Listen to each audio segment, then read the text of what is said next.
Just stay out of Watch that muzzle. Keep your muzzle down, all right? Yeah, check. Where's Mom, Erica? She was sitting right across. No, where is she? Ceasefire! No! On a routine patrol near Baghdad, Sergeant Angela Erb comes under fire. She's a target like any other soldier. But according to U.S. military policy, she is officially not in a ground combat situation. This is Lizette Alvarez with the New York Times. Since 2001, women have taken fire, patrolled war zones, served as gunners, even been killed in hostile action.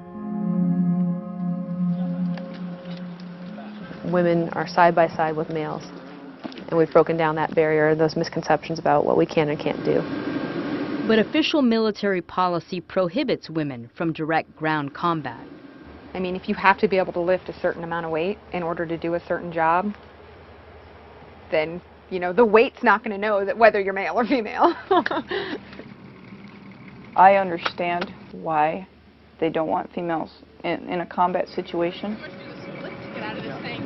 How it works with the guys, that you become their sister. If something was to ever happen to you by the enemy, you could be used in front of them to make them talk. Today, more than 356,000 women serve in the armed forces, including in the National Guard and Reserve, the largest number ever. In past wars, women served mostly behind the front lines, as medics and support staff. But in Iraq and Afghanistan, where there are no front lines, on-the-ground experience for women is outpacing military policy. My last deployment, we took small arms fire. We got hit with VBIDs, IEDs, that kind of stuff, pretty regularly.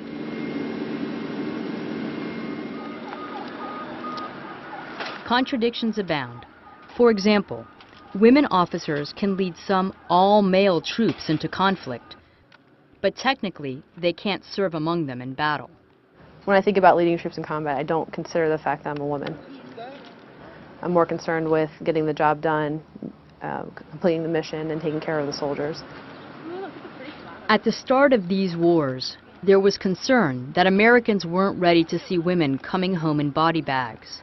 But the latest New York Times CBS News poll indicates that this is not the case. Women have demonstrated courage and competence in combat situations, winning medals of valor in the process. Whether or not official policy catches up with wartime reality, the experiences of women in combat are now well known inside the military.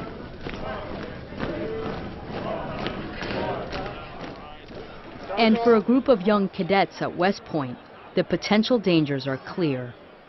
I don't feel like being a female, I'm particularly prone to freaking out or anything like that. I mean, you're going to war, you might be shot at, there's roadside bombs, there's tons of uncertainty. That degree of uncertainty, it exists in everyone's mind, but without it, you'd be complacent, so. But changes to military policy are likely to trigger emotional debates in Congress. So, as troops move from Iraq into Afghanistan, women may still face combat on the ground, if not officially on paper.